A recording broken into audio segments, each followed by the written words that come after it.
দুমাহলৈ বন্ধ পুৰণি শৰাইঘাট দলং আজিৰে পৰা দুমাহলৈ বন্ধ যাতায়াত ব্ৰহ্মপুত্ৰৰ বুকুত 63 বছৰে ঐতিহ্য বহন কৰি অহা পুৰণি শৰাইঘাট দলঙেৰে আজিৰে পৰা দুমাহৰ বাবে বন্ধ থাকিব সকলো ধৰণৰ যান-বাহনৰ চলাচল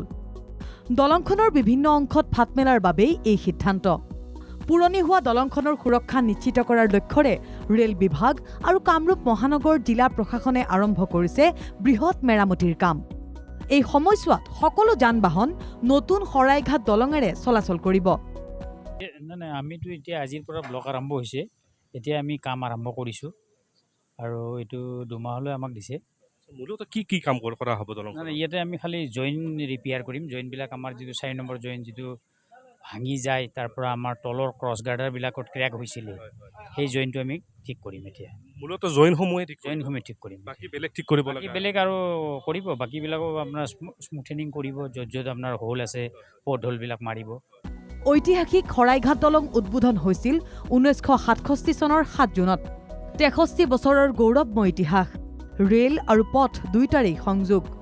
অসমৰ এইখনেই হৈছে পৰিচিত পুৰণি শৰাইঘাট দলং 1967 চনৰ 7 জুনত মুকলি কৰা এই দলংখনে বিগত 6 দশকৰো অধিক সময় ধৰি উত্তৰ আৰু দক্ষিণ অসমৰ মাজত যাতায়াতৰ অন্যতম ভৰসাস্থল হিচাপে কাম কৰি আহিছে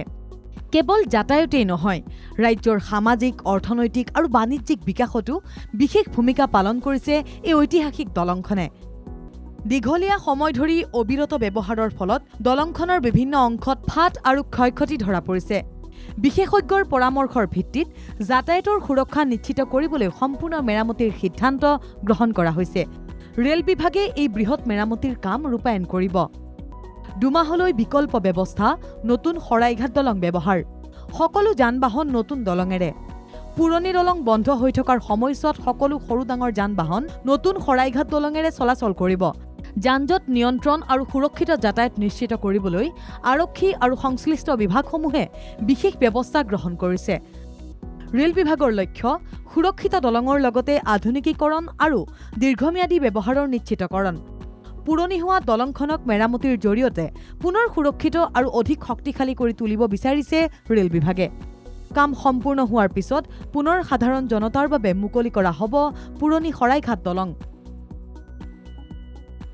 উত্তৰ গুৱাহাটীৰ পৰা বসন্ত কৌৰৰ সহযোগত গুৱাহাটীৰ পৰা কল্পজিৎ শইকীয়াৰ ৰিপৰ্ট NKTV+ গুৱাহাটী